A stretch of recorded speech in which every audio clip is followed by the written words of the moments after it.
Nelson Mandela, Malcolm X, Harriet Tubman, Fred Hampton, Huey P. Newton, Maya Angelou, Martin Luther King Jr., obviously, Angela Davis, George Washington Carver, Barack Obama, Michelle Obama, Rosa Parks, you know. I mean, these are people who, you know, throughout my life as a kid growing up, were the people who I heard about and inspired me to dedicate my life to social justice and fighting for environmental protection for all people. It's a little cold out today, a little overcast, but it's beautiful. Yep. Yep. And we are in Black History Month, the tail end of Black History Month. How has it been for you?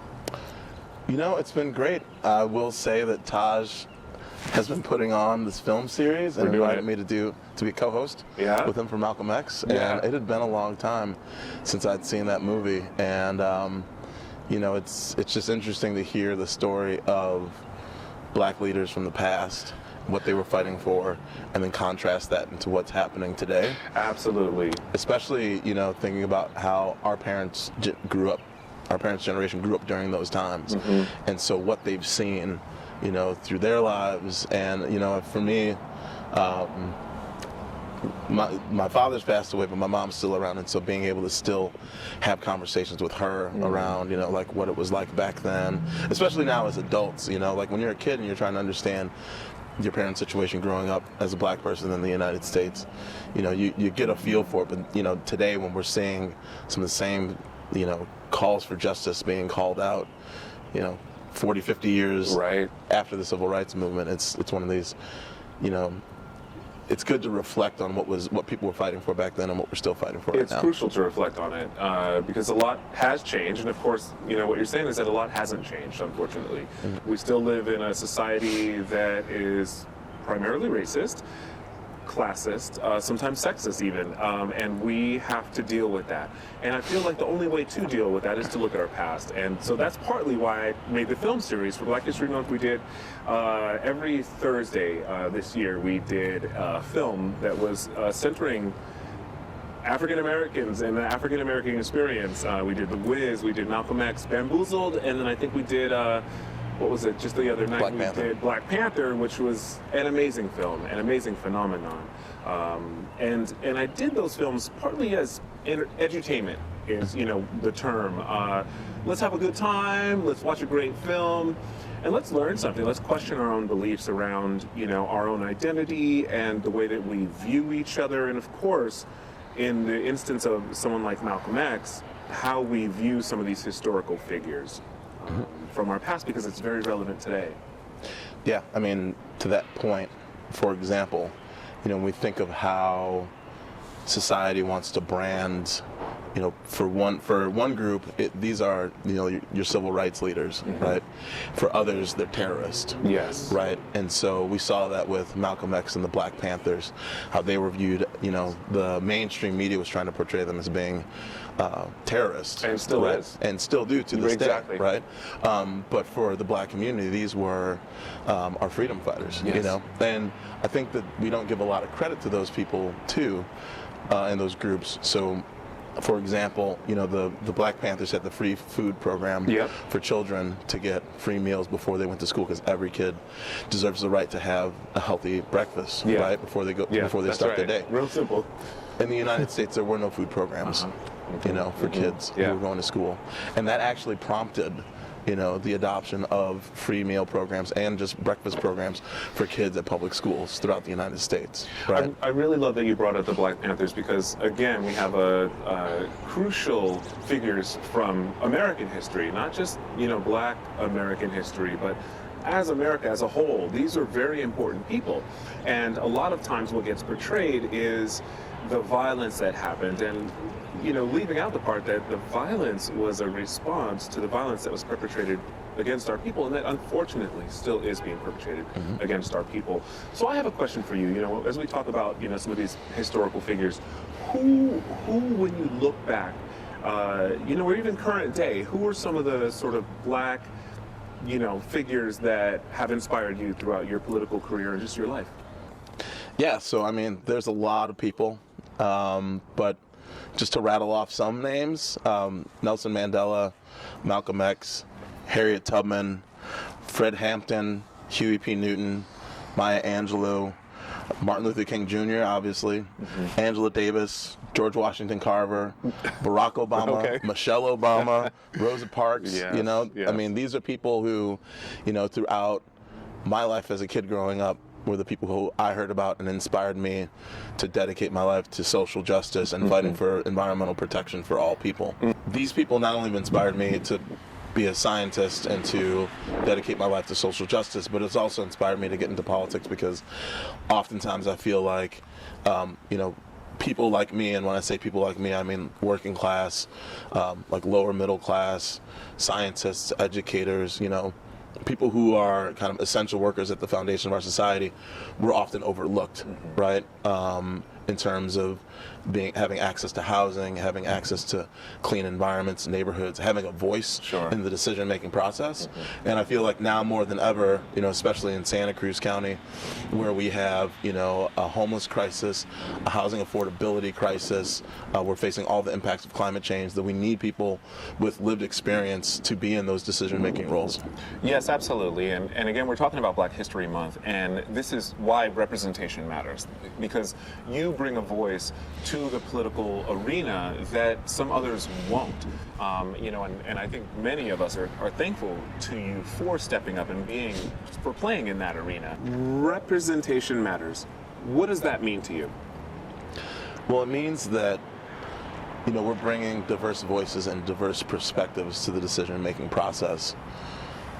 You know, when we're talking about how we're going to support low-income families, when we talk about, you know, who's being impacted by climate change and what we're going to do to support those people, we really need to make sure that we're having diverse voices at the table, right? Because if you haven't been a renter in Santa Cruz County in the last 20 years, you likely don't know how hard it is to work and, you know, have to pay for rent or to find a place to rent. You know, we know that many people who are teachers, service workers, even university educators or staff, many of these people have to have multiple jobs. That's right. Just to pay for rent, and then not only to buy a house, right? And when we think about where this community is heading, and how do we make it more accessible to people who are workers in the community, we really need to have those voices at the table. Thank you for that. When did you decide that it was time for you to step into the political arena? What were the factors that led to that? Yeah, so I, to give a little background, I moved to Santa Cruz in 2007 to pursue a PhD in ecology and evolutionary biology here at UC Santa Cruz. Most of my work focused on tropical forest restoration in Panama. So I was going back and forth between Santa Cruz and Panama, and I moved to Miami to do a postdoc that was focused on climate change in the Everglades at Florida International University. And so I left in 2013, and when I came back in 2015, I was hired to become the founding director of the Dorsey Conservation Scholars Program at UC Santa Cruz, which was a program that focused on increasing diversity in environmental conservation, and really by, you know, targeting and supporting students who were early in their college careers. When I left Santa Cruz, you know, it was pretty challenging to live here. And when I came back, I had seen so many people get pushed out of this town because of, you know, Airbnb and vacation rental by owner coming on board, which converted many homes to vacation rentals. Then seeing just the prices of housing skyrocket, a lot of that due to the lack of supply, with some units coming offline to go to Airbnb. Right. Some folks renovating their rooms and increasing their prices because the demand's so high. And for me, that was a point where I was like, you know, here you have an individual who finished their PhD, who got 2 bachelors, they come back to start this multi-million-dollar nonprofit, and they can't afford to live here. Right. And so I thought about, you know, if I'm having these struggles, what does that mean for our teachers? What does that mean for the people who are picking up our trash? You know, what does that mean for the people who are trying to start small businesses and their workforce, right? And it really made me motivated to try to figure out how to do something. And so there was an Affordable Housing Week kind of series that the city was putting on at the Civic, and I decided to go And there were a bunch of different booths, and there were people, who were getting emails for people who wanted to get on various email lists. And so I ran into some folks who were interested in rent control, and I put my name on the email list, started getting emails, and started going to meetings. And so as a result of that, I ended up on the steering committee for the Measure M campaign. I was one of the highest signature gatherers to get it put on the ballot. Okay. And after that happened, some folks approached me and they said, have you ever thought about running for office? And I've been interested, in local politics, and I've been trying to get more involved. And then I also thought to myself, if I do this, I'm going to just be myself. Yes. And when I decided to do it, I thought, I have a pretty flexible job. I don't have any kids. So I'm only kind of like looking out for myself. Yeah. So why not? I just went for it. And I ended up being the highest vote getter in 2018. Well, congratulations for that. Which then you became the mayor. In 2020. You became the mayor of Santa Cruz City. And now you're currently a city council member. Yep. And you are running for 3rd District County Supervisor. All right. And I should point out, thinking about Black History Month, at the time myself and Drew Glover were the first 2 African American men elected to the Santa Cruz City Council, and I was the first Black person and African American man to become mayor of the city of Santa Cruz. That is fantastic. And the first African American female was Martine Watkins, of Correct. course. And we have currently sitting an African American female named Sonia Bruner, who's also a great friend. Hi, Sonia. With all these sounds out here, I think we're going to need to go to a quieter place. We'll be right back. Little quieter in here. This is great. Thank you, Justin, so much for being with us today, and thanks for letting me be with you so that we can learn from each other and grow and share with the people, what Black history means to us, and why it's relevant, not just Black history, but present day, and also Black futures as well. I was talking to a woman named Luna John Bay, who's a local activist as well, and she is really focused on Black futures, looking forward, not just looking to the past. What does that mean for you when we think about going into the future in your career as a politician, but just as an African American man in this county and beyond? What does Black futures look like to you? Well, I think it really is the future of all people in our community. Can you say more about that? Yeah. So, when we think about who is experiencing poverty, who has access to jobs, who has access to wealth in our community, and we think about the demographics of our community, we know that Latinos and African Americans are in a higher percentage of people who experience poverty in this county, and in the city, when you compare it to people who identify as being white, right? And with the increasing costs of housing and the lack of growth around wages, we can tell who's going to be impacted the most first, right? And for me, what that means is that we need to create programs that are going to be uplifting those who've been experiencing poverty in our community. Sure.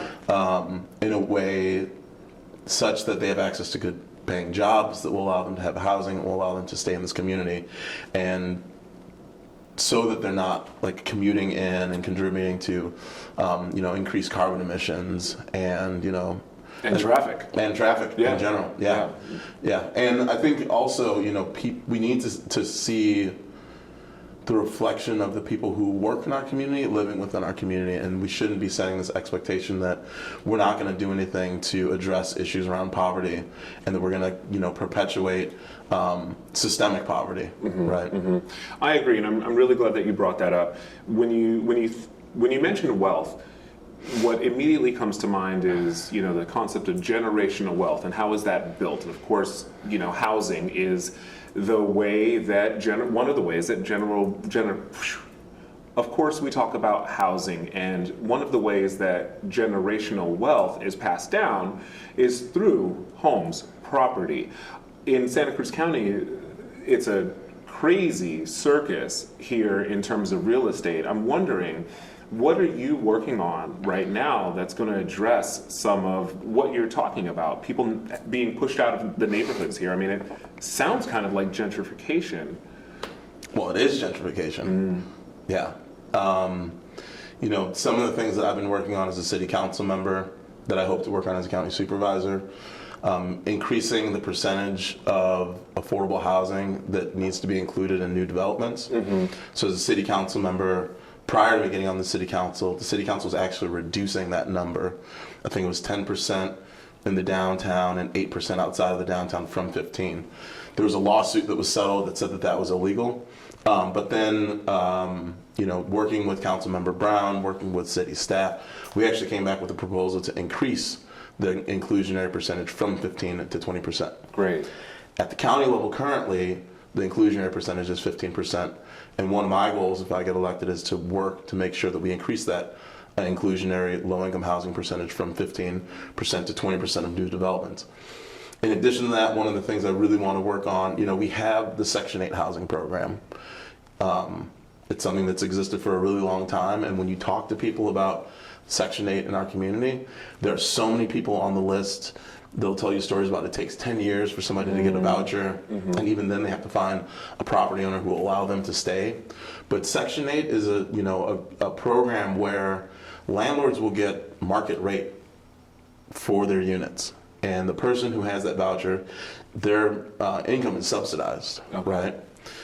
That is a model program where if we're building new market rate housing, why are we not trying to get more Section 8 people into that housing, right? And I think a lot of it is, you know, discrimination. And a state law was recently passed that said, you know, property owners can't discriminate against Section 8 voucher holders. Sure. But who does that burden fall on? It falls on the person who holds the voucher. So if you're a Section 8 voucher holder and you go to rent at a building and somebody denies you, well, then you have to go find a lawyer and you have to go sue that property owner. So the likelihood of somebody who's already low income, who doesn't have a place to live, successfully finding an attorney who they can pay to sue a property owner, the likelihood of that actually happening is very low. Which is again why we say representation matters. This is where you come in, and people like you, where you're standing in the political arena and making decisions and helping to craft policy that's going to affect people's actual lives, affect my life, affect your life, and all the people around us, and not just Black folks, not just African Americans, but everyone. And right now we're sort of focused on the people that can't necessarily pay market rate for housing. Something that you have actually hit me to is this idea of housing as a market. In the past few years, it's something that I've heard you talk about, that there's a downside to housing being a market where people are generating wealth and generational wealth through housing, because it sort of makes it so that this becomes a predatory practice, where if you or I go into buying a home, a lot of times these homes are for an investment, not actually for people to live in per se, but only a small section of people to live in, people that are very, very wealthy. And it seems like it's a snowball that just keeps getting bigger and bigger and worse and worse. In my neighborhood, I live in a very beautiful little neighborhood, and there are several Airbnbs there, and several of my neighbors have actually moved out of the state, moved out of the county, because they were renting, and they weren't able to stay because the landlord decided, or because the owner decided to sell the home. And when you look at the prices for the homes, 4 years ago, some of these homes went for hundreds and hundreds of thousands of dollars less than what they are going for now. $1 million home here in my neighborhood, or here in Santa Cruz in the city, is something that it's a little two-bedroom kind of thing. There's a lot of people that simply can't afford that, including myself.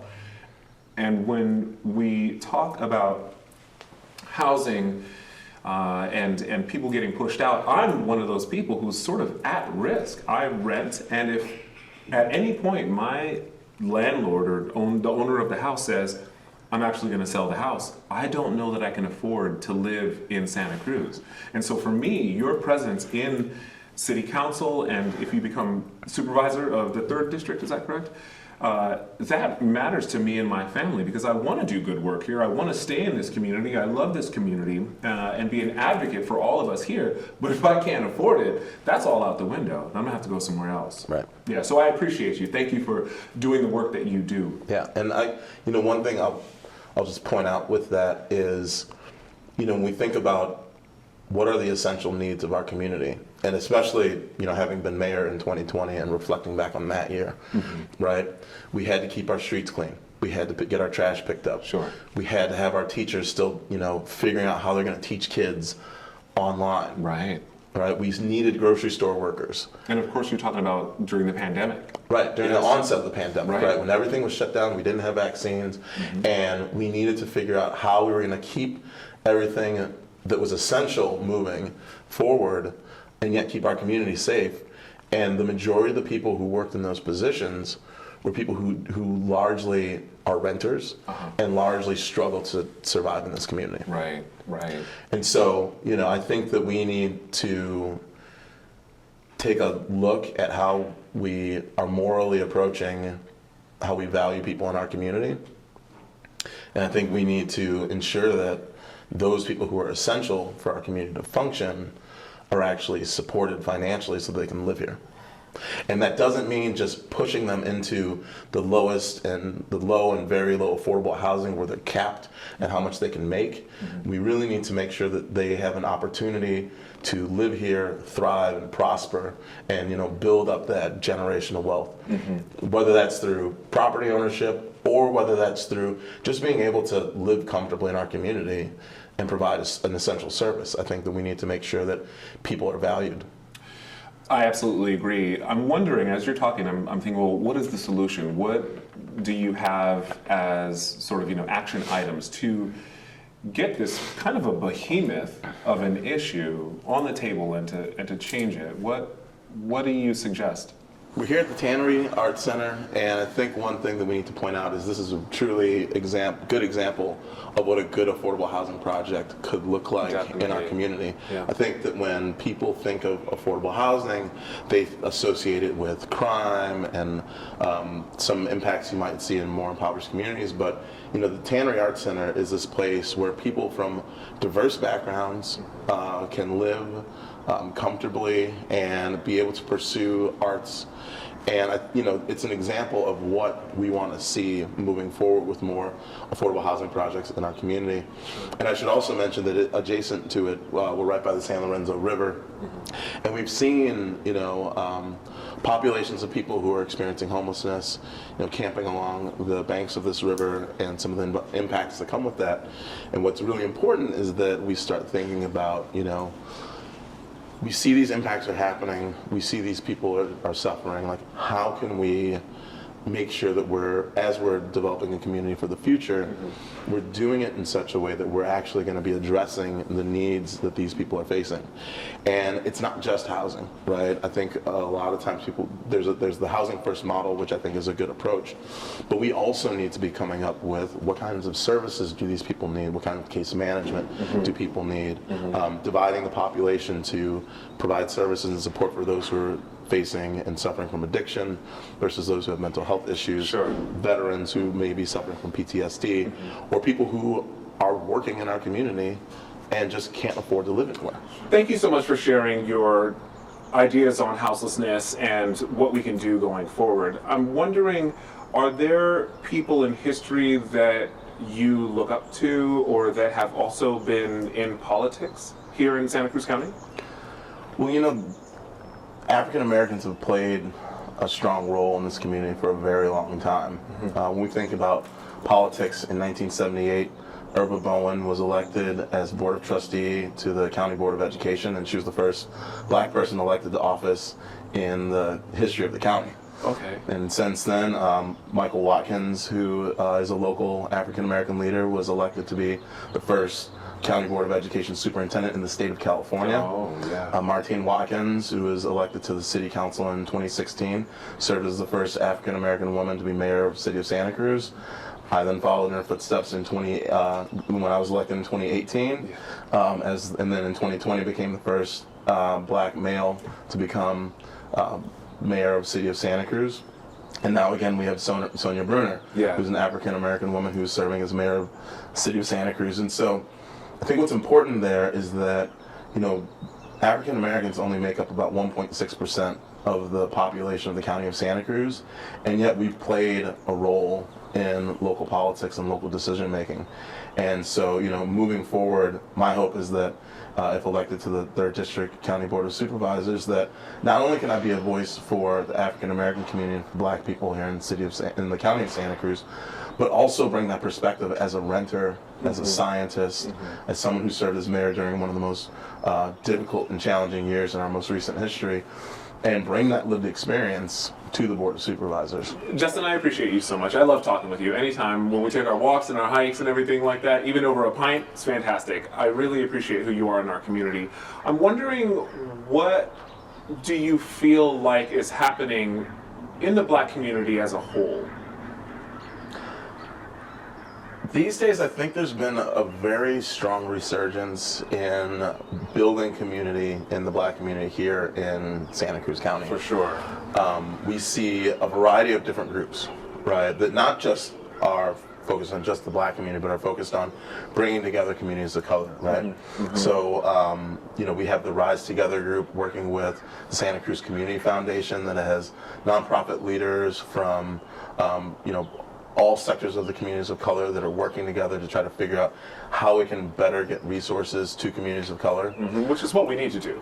Totally. Ultimately. You know, and we all need to be working together. That's right. That's and right. if we talk about diversity, equity, and inclusion, really targeting those people who are doing the work to support these communities who've been largely left out of funding opportunities, that are like looked past often because maybe they weren't historically the groups that were doing the work, but really trying to figure out ways that we can get them involved and get resources to them so they can get resources to people who need them. Yes. So in addition to that, you know, circling back to the black community, I mean, in May of 2020, after the murder of George Floyd, I remember Andy Mills reached out to me, and he was saying, "Hey, there's going to be this, you know, action demonstration happening this weekend.